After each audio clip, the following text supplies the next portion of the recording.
Well, good morning, everyone. Thomas Montgomery. It is Thursday, April 3rd, 2025, at 8 a.m. Central. We get together with our distribution partners most weekday mornings at this time to talk about strategies, tips, techniques, and share success stories.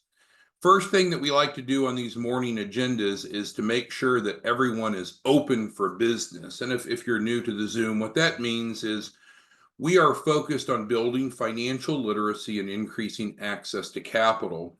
Through our 501c3, we've received a national grant to do that. And essentially, we're giving away fundable shelf corps. And that's not really our function today. But the way that we create community outreach is through our resellers and distribution partners. If you'd like to be a distribution partner, it's free and easy on 509pacific.org.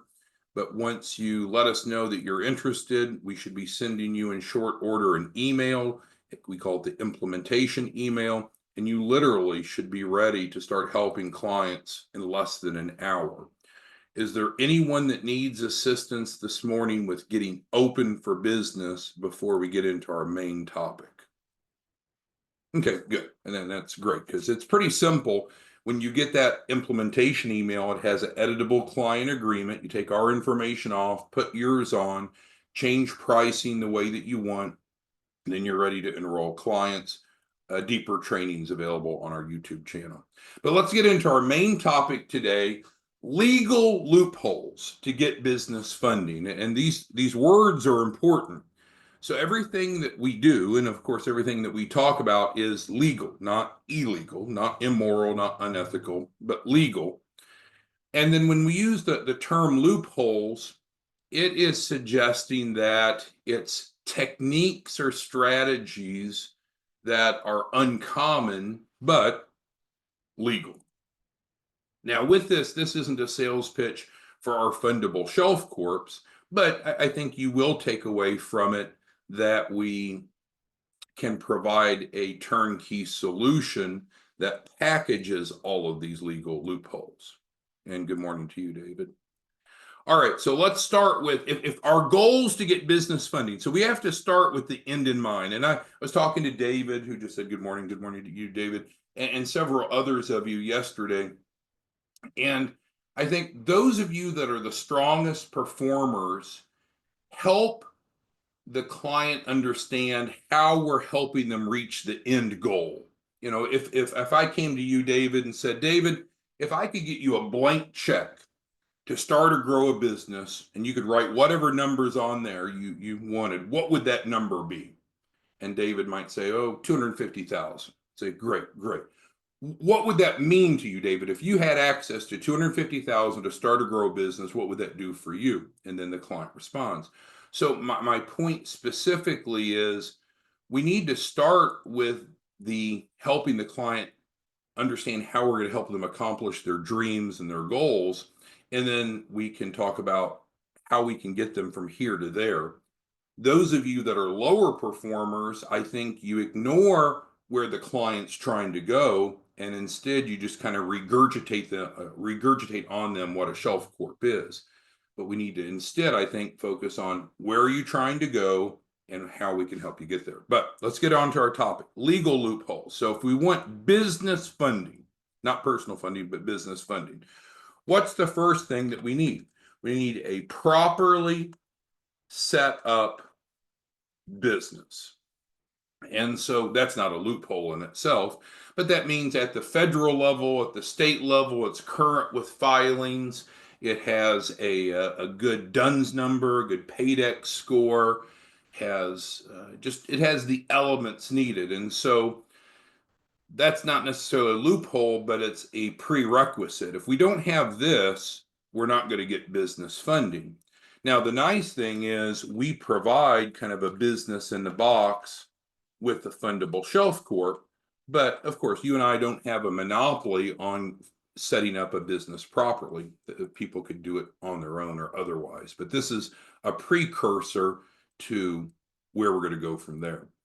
Now, once we have a properly set up business, we know if we want business funding, we need to have a fundable business. And it comes down to the 3 C's, right? We've talked about the 3 C's ad nauseum. And so that's credit, collateral, and capacity. So my goal today is to show you some legal loopholes that we use to qualify clients for business funding by building these 3 C's. And in no particular order, I just typed those randomly. That wasn't predicted or anticipated. All right, so from a credit perspective, we want to focus on business credit. Now, if they have personal credit issues, we help them for free with that, but that's not our focus, right? We're trying to get business funding. So we need to have a business that's properly set up, and then we need to have a strong business credit profile.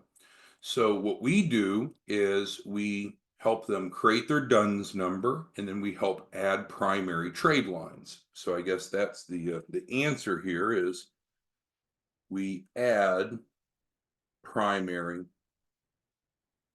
trade lines.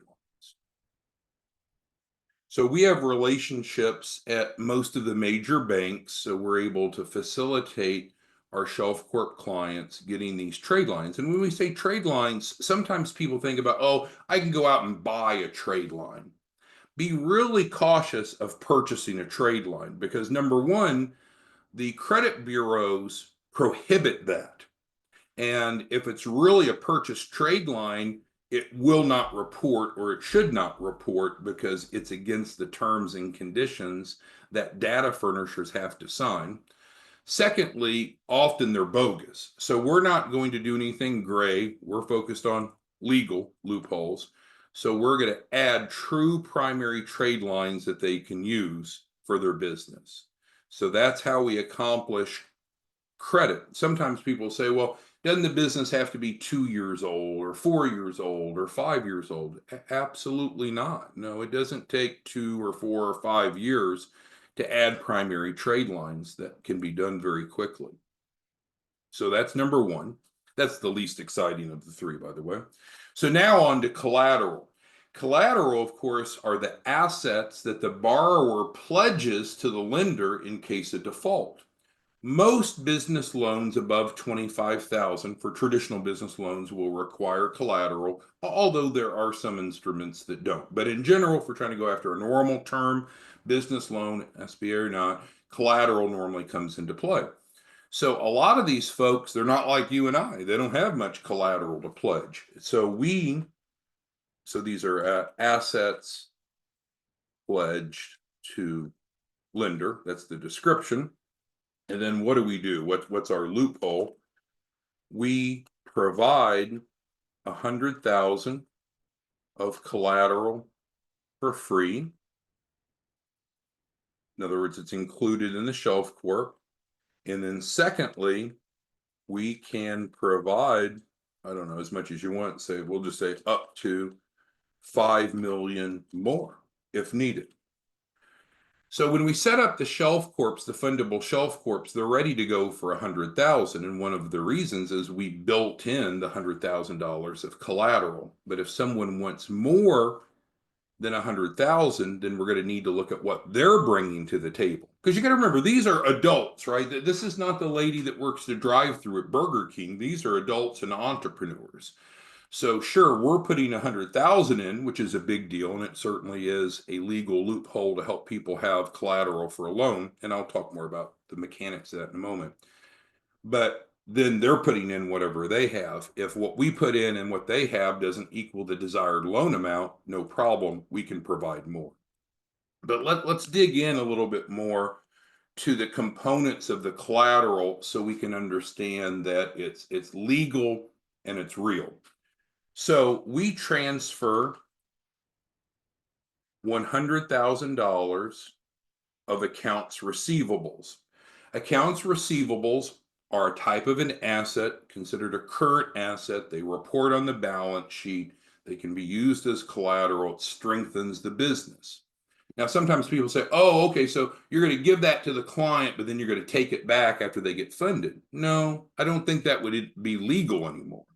Because if it's not really theirs, they can't put it on their balance sheet. So we actually transfer ownership. We provide a bill of sale. So it's a true transfer. It's not a wink, wink deal. We're not going to do anything to get you or us or the client in trouble.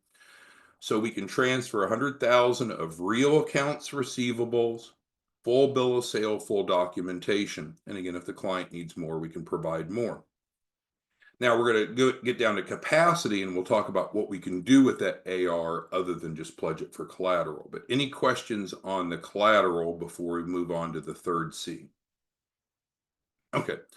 So capacity is often sometimes referred to as cash flow. And so what is the lender worried about? The lender is worried, can the borrower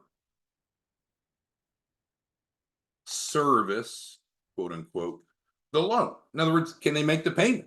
Can they pay it back? Well, what are some legal loopholes that we can use to overcome that? Because this is a reason why normally small businesses don't get approved. Well, the first of which is we create projections. So in many cases, projections can meet or at least partially meet what the lender's looking for, because we can say, hey, maybe we don't have a whole lot of cash flow now, but worry not. Once we have the injection of capital from the loan, then we're going to be able to increase our business and be able to service the debt. So that's one of the two. The second is we can liquidate the AR. Whoops. Get the keys going correctly here. There we go. Had cap lock on. So we can liquidate the AR. So what does that mean? So we talked about up here, we provide for free the collateral, the accounts receivables. So those are real. They're normally 10 accounts of 10,000 apiece. So the client could just leave them on their balance sheet as accounts receivable, but does that really make sense? If you're the owner of a business and you have clients that owe you money, is it not your business responsibility to collect the money that's owed to your business? I would argue it is. If not, you should write it off.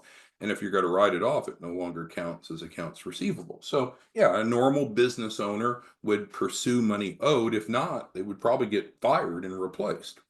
So, the liquidation of the AR is a way to provide a legal loophole in showing capacity or cash flow. So let's walk through the mechanics. So the client buys the shelf port from you. We're transferring the 100,000. Now, normally we need about 7 days to get all the paperwork to them, which was talking about the properly set up business. But we're able to normally get the 100,000 to them within 24 hours normally. So we can start this liquidation right away. What happens is we're licensed, bonded, and insured as a collection agency on the business paralegal side, not the 501c3 side. So then we can start collecting this money. And as this money comes in, it's deposited into the business's bank account. And so that shows income, which helps our cash flow. And then our third, and I think final way that we have as a legal loophole is what we call the opportunity fund. The opportunity fund is designed to put 5,000 daily deposits, let's leave it at that, into the business's bank account. So let's go back to the top. So what is it that is needed to get a business loan? You need to have a properly set up business, and then we need to be cognizant of the 3 C's. Make sure that our business looks credit worthy. Make sure that our business has collateral, and make sure that our business demonstrates capacity or cash flow.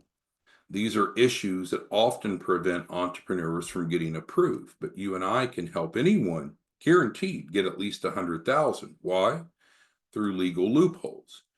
We're going to build trade lines so the business has a track record of paying its bills on time.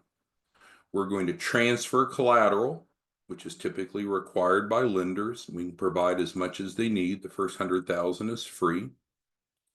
And then we're going to establish capacity or cash flow through projections by helping them liquidate the AR.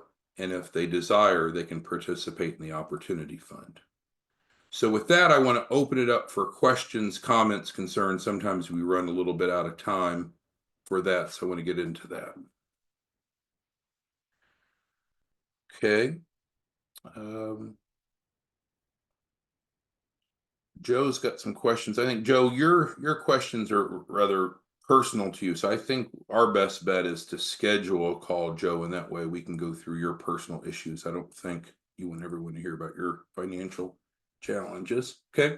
But those of you that are resellers, what was the first thing that we said? Our most successful distribution partners are effective in helping the client understand first what is their goal, that blank check analogy. Client, let's say Eduardo.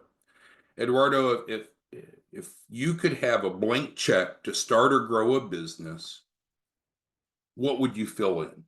What would you fill in? What would the dollar amount be? And let him answer. And so then when he answers, you can say, well, great. We have a legal, ethical, and frankly, a free way to get you there because we can provide you a fundable shelf corp, no out-of-pocket cost.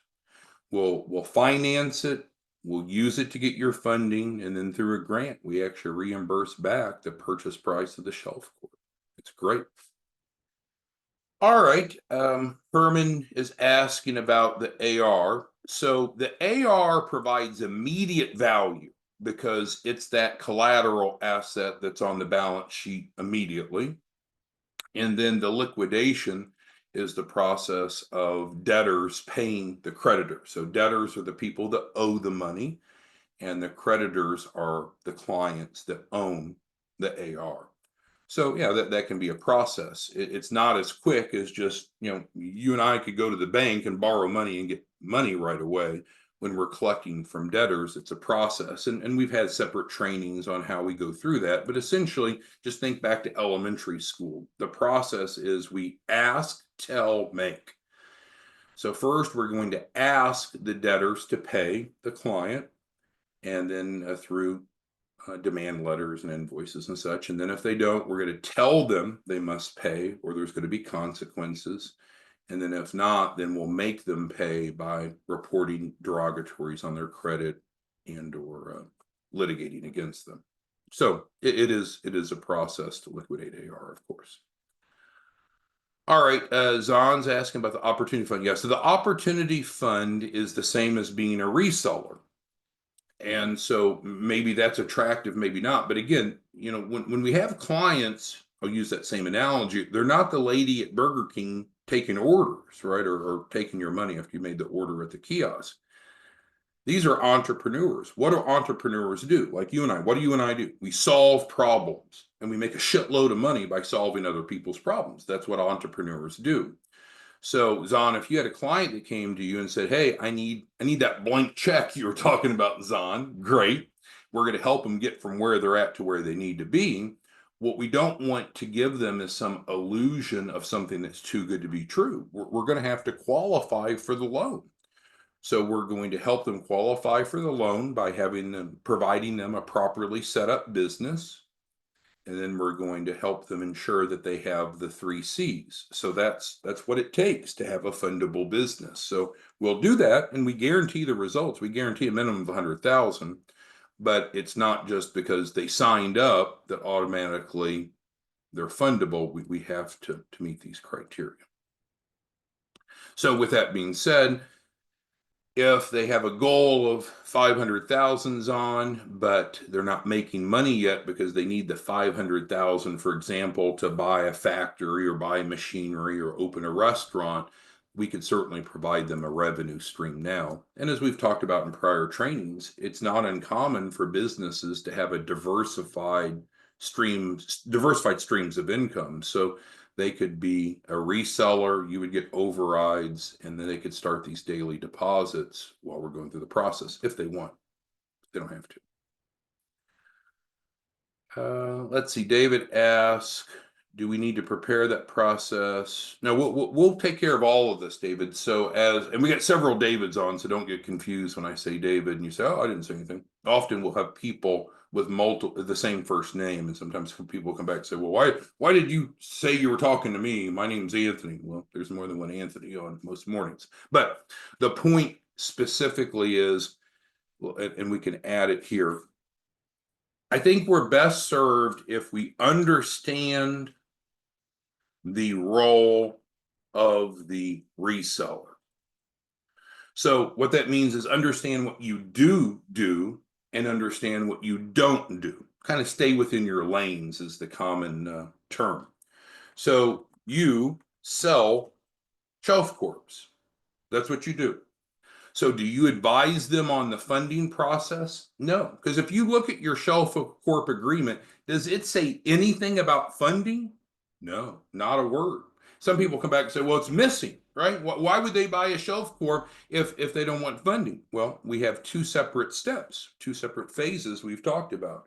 So you sell the shelf corp and we implement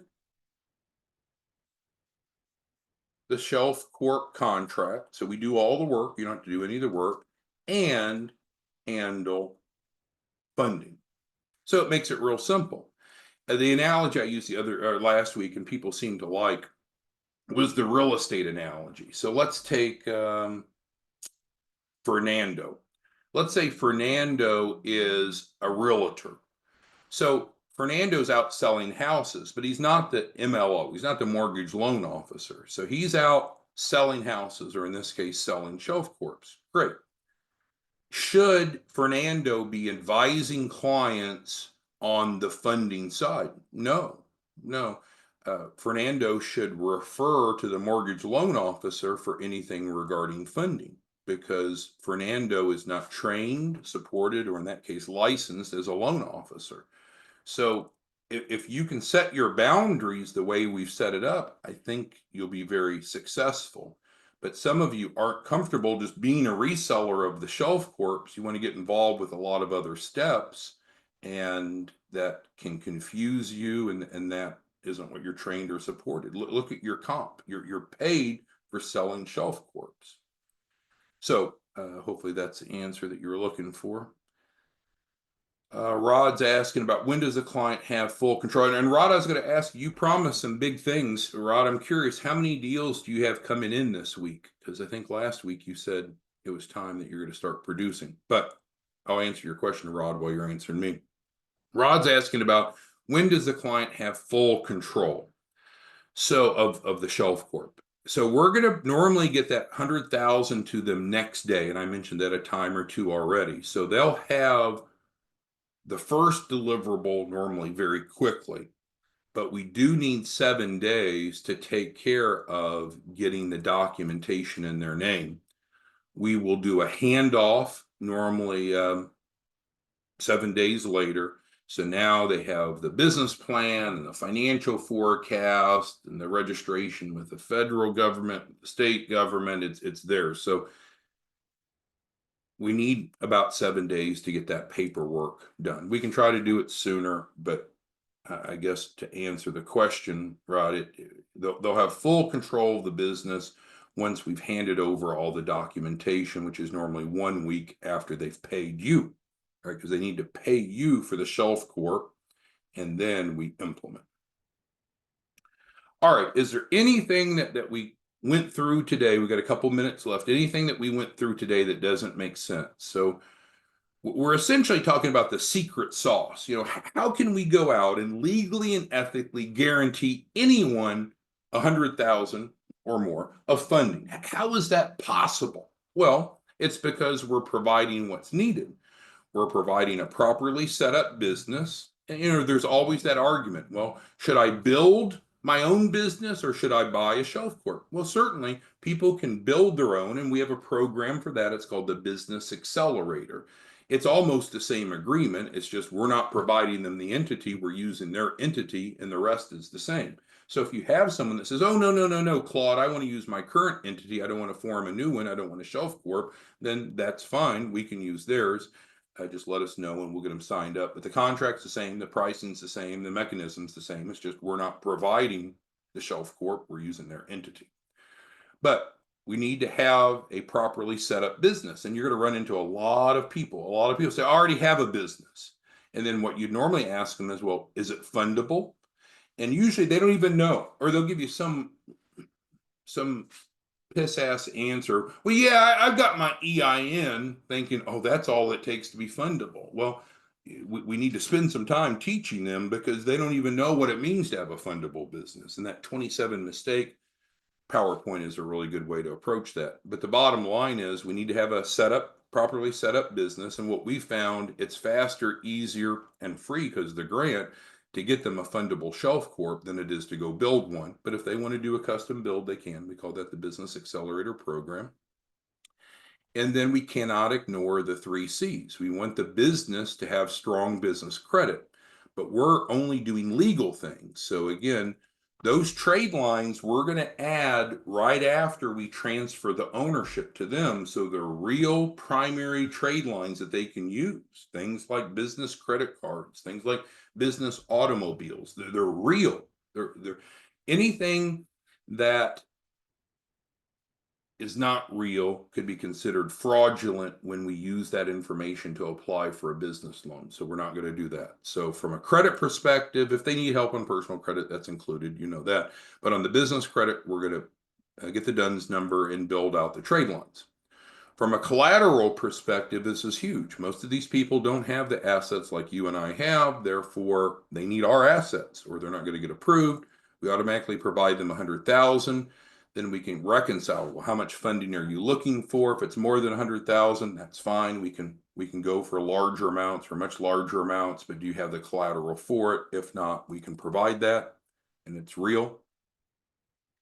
And then what's really interesting, and this is where I don't think there are any other programs in the market that can do this.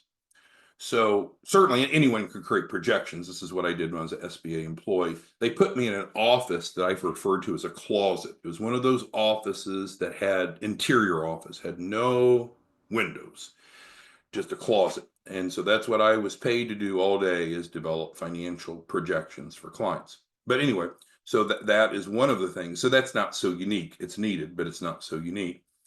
But then we can liquidate the AR. That is unique. That's a special characteristic that we have because we're providing the collateral, which I don't think others do. And by providing it, then we can liquidate it. And then also we have the opportunity fund, and I don't think anyone else has that. So I don't think if you look across the competitive landscape that you'll find anyone that provides this scope of service. Plus, we do it for free, remember? Because we have a grant that reimburses them the cost of the fundable shelf corp up to $20,000 now once they use the shelf corp for funding. All right, we've got our resources and contact information at the bottom. This is the same. You have our phone number. And so we have 2 different phone numbers. Remember, we had a training recently where we tried to differentiate between our nonprofit and for-profit. This is for our collection agency, our for-profit. You need to email me. Our primary way of supporting each of you is through text, and many of you have adopted that, and now it's working really well. So if you have a question, comment, or concern, frankly, I wouldn't email or call. I would text. And if we can't resolve it via text, then we can move on to a call. But the text is the only way we can support the massive number of resellers. We are in the process of building out state directors, and then you'll have someone local to support you. And then you can always schedule a call. If you ever have a client, kind of like, who was it earlier? Joseph. Joseph's both a reseller and a client. But if you ever have a client that says, oh, I can't get a hold of them, call bullshit on it. They need to schedule. Or if you don't feel that we can support you properly through text, emails, and phone calls, then what can you do? Schedule a call. Anyone that needs quick cash, that's available on 509 Pacific, not really our topic today. We discussed how easy it is to become a reseller. There's no cost, no contract to sign. Just request the packet on 509 Pacific and we'll get you set up. We post our past trainings on YouTube, and that's very helpful to have a deeper understanding. All right, so let's just clean up the last couple of questions and then we'll go. And Rod, I appreciate, I have a lot of people that want to prepare, but the average entrepreneur will go execute and get better over time. I rarely see people that just sit back and prepare. They usually never take action. So Rod, I'm not throwing stones at a glass house, but I'm just saying it's time to go enroll clients or maybe move on. Zon's asking about funding and timeline. So the funding actually occurs multiple times, right? So even before we've transferred the Shelf Corp, they have their first tranche of funding. So we'll close on this, but this is a good one. So let me create a little space here. So tranches of funding. So they're going to get their first tranche, and that's going to be designed to help them pay you for the cost of the Shelf Corp. But I gave you an example yesterday on Sherman. Sherman's a real client. He got a cash offer. I'm not saying just offers, but he's been funded to the best of my knowledge. He got a $30,000 first tranche. He got a $20,000 first tranche, and I think today he's getting the third $20,000. So he's sitting on $70K even before he has the shelf, because we're still in that 7-day period to get it transferred to him. So the first tranche of funding, Zon, is right here, and it could be that they exceed 100,000, but that's not the goal. Then we have the business funding, and that occurs through both the term loan and or the trade lines. So when we think of funding, we need to think of tranches. The first is up front, and that's needed to pay you to buy the shelf. Once the shelf is to them, immediately after it's transferred to them, normally 7 days after payment, then we can start using that asset to start accessing business funding. All right, well, we covered a lot. Hopefully that was helpful. We'll be back tomorrow morning. If you need anything, best thing to do is to text us at 903-347-8042. Have a great day. We'll talk to you soon. Thanks, everyone. Bye.